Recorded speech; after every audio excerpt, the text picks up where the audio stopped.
Great. Although the news that's been coming out is so depressing, and I know I got so many emails about what's happening with Zambia, and a lot of people wanted me to comment on is Zambia now, Zam China. Actually, you guys, it's not even a funny story. Zambia is the first African nation to become a full Chinese colony, and we joke about some of these things, but what has happened is really, really tragic. And I warned you guys this is what was going to happen. But also this shows you that we're closer and closer to a major global war. Because I told you, the Europeans are not going to just sit back and let China take over Africa. Now, what has happened is that Zambia defaulted on a couple of loans. And so they lost their power company, Zesco, and that has been taken over by the Chinese. Their major national electricity company is now being run by China. Now, if that isn't even worse, they've also lost, a few months ago, they lost their Zambia Broadcasting Corporation. It's called the ZNBC. I think it's the Zambia National Broadcasting Corporation, which is now fully owned by China. And, the government has been denying that this is the case. They've been trying to play cute. They've been trying to play, like everything is okay. But they have actually been in secret talks over how their national electricity company would be taken over. This is crazy. Do you think an African country would be allowed to run China's national electricity company? And, it just shows you that China's neocolonial strategy is reaching ahead. I mean, it's reaching its climax. They've been doing this covert business for so long. And now, they've got their tentacles so deep inside. They've got their tentacles so deep inside that it's going to be hard for some countries to turn back. Now, what's happened is, their whole strategy is they encourage indebtedness. So, hey, they come with the money. They come with the money. They give you. Then they, once you default, they start to take over strategic assets because of failure of repayment. And you see, what China has done is they have studied countries that are corrupt. They have studied countries that, that are greedy, that have greedy leaders, which is most African nations. And that's why we find most African nations are in this situation.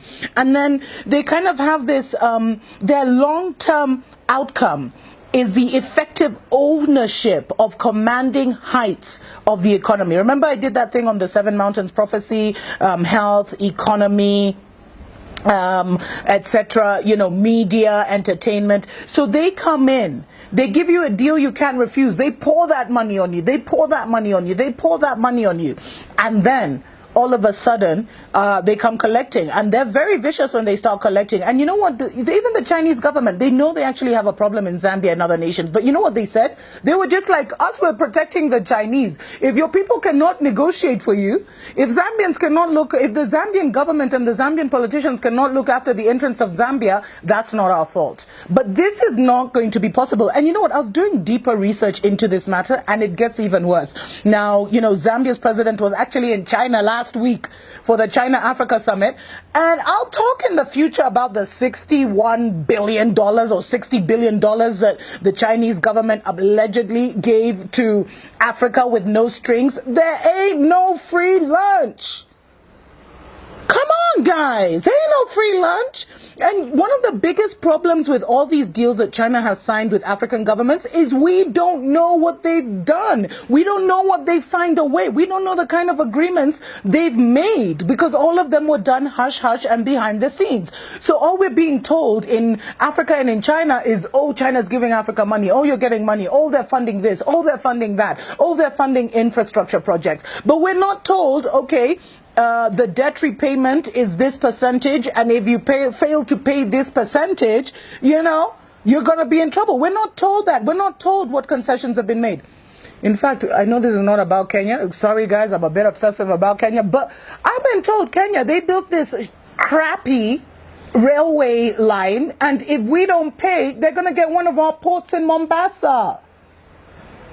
Anyway, that's just a story for another day. Now, this guy, so President Edgar Lungu, he visited Chinese companies while he was in China. Not only have you lost Zesco, the electricity company, you've lost your media company.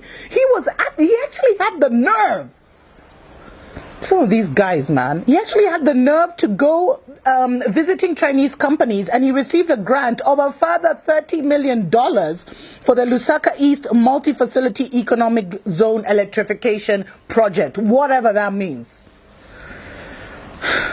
And so these guys can give you like high blood pressure, man. It's crazy.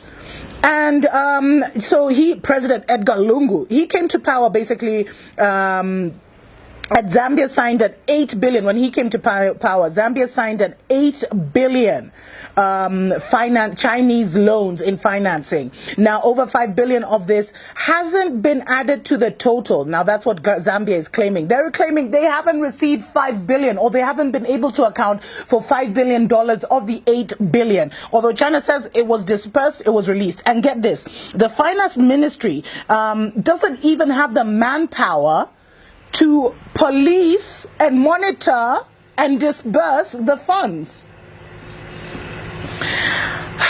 And the financial penalties, because I told you, a lot of these deals are done in secret. We don't know. So the financial penalties of actually backing out of a Chinese deal are worse than the savings than just going through with the project till its completion.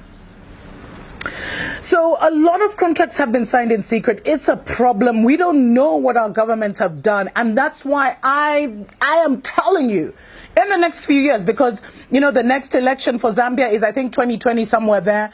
You're going to see a lot of African governments toppling. A lot of African governments toppling because they have sold our souls to the devil, literally. Just check out how, you know, Zambia, by the way, Zambia has been allowing Chinese immigrants to come in since 1964. And now, after all this happened, the Chinese have even taken a road. One of the main roads that's even on the national map of Zambia. Check in, they just took a road that appears on the map. You can Google freaking Zambia right now and you'll see that road, and the Chinese have just blocked it off. Like they own the country. This is total madness. Seriously, what are our politicians doing? Yo, young Africans, we need to get it together. Like seriously, we need to get it together. We need to arise. We need to get out of our stupor, our slumber, our coma, whatever it is. We need to stop feeling sorry for us, you know, for ourselves, and just arise, man. And fight for what is ours. I mean, this is what our grandparents fought for independence for. Many died and were tortured. And you know what? So not only have a lot of contracts been signed in secret, but we don't know what our governments have signed off. And in Zambia, Zambia has one of the longest relationships with China among African countries. It started in 1964, 5 months after independence is when this relationship started. And China has been given uncontrolled access to Zambian resources by overborrowing and allowing Chinese unfiltered emigration. And it's reached such a high tension level. And I'd love it if my Zambian brothers and sisters who watch my show would just even expound, share your story, share your testimony, guys. It's reached such an uncontrollable level that now the Chinese have even moved into, you know, the African neighborhoods. And they're creating tension. They're even selling maize on the streets.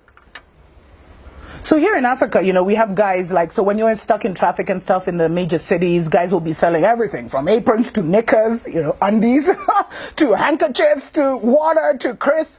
Now, imagine seeing Chinese people doing that business. Imagine seeing Chinese on the side of the road, you know, roasting maize, and it's becoming a problem. And in fact, I was reading, there's been such a high influx of Chinese to Zambia since 2015 that many believe, like many have actually started thinking this was Chinese government driven. Of course they're happy for their people to be, you know, to emigrate and take over and colonize. They're happy for that. And then when these guys commit crimes, because a lot of them have committed crimes, and there's this brilliant article from Lusaka Times which talked about the various crimes that have been committed. The Chinese, a lot of corrupt Chinese have moved to Zambia. A lot of thugs and criminals who are into corrupt deals. So corruption has reached epic proportions in Zambia. And when the government tries to call out the Chinese, what happens? The Chinese government says, oh, don't touch my people, don't touch my people. It's crazy. It's madness. It's nuts. And you know, it's become such a problem because contractors are moving, traders, wholesalers, farmers, manufacturers, importers, exporters, and criminals who want to seize the vast resources of Zambia and are looking for an escape route from poverty. Because China just came out of being a third world country. And you know, it's even become common now for people to say China first, Zambia last. Imagine. Imagine. So, you know, a lot of Zambians have been complaining because Chinese have been allowed to acquire large tracts of land. So there's little land left for Zambians. You guys, you're thinking it's a joke when I say Zambia is now a Chinese colony. There's been a lot of loss of employment opportunities because they're bringing everyone, cooks, bakers, electricians who learn online, engineers who learn online. They've brought a lot of lawlessness and corruption. They're crowding out Zambian SMEs because they're even doing the small business of even selling maize on the streets. And they're racist. And a lot of Zambians have complained about the racism and the environmental degradation. They're even in Zambian markets. You know where the Zambians now, you go, you sell your vegetables and your fruits. They're even there, selling fruits and vegetables and competing with Zambians. It's shame on the Zambian government. Shame, shame, shame on President Edgar Lungu or whatever his name is. Shame on him. And the sad thing is, because of all the loans that have signed and because of the defaulting, future Chinese generations will be entitled to Zambia's precious resources. So the children that have not even been born will be born into a neo-colonial China. Might as well call, you know, Zambia a colony of China. It's a mess. And something needs to happen. Imagine something needs to happen. Guys, we need to awaken. We need to get out of our stupor, get out of our problems. Zambia, you guys need a revolution. You guys need a revolution, man. You guys need something. You guys need to awaken, aren't you? Are you just going to stand by and let this happen? Anyway, guys, it's my first show back and I'm already like so emotional. I need to talk more about what is happening just with China in general and why, guys, the Third World War is coming. The Third World War is almost upon us, and I'll be sharing that in the next Africa Watch. God bless you. God bless your family. God bless Zambia. May liberation come to your shores. Mwah.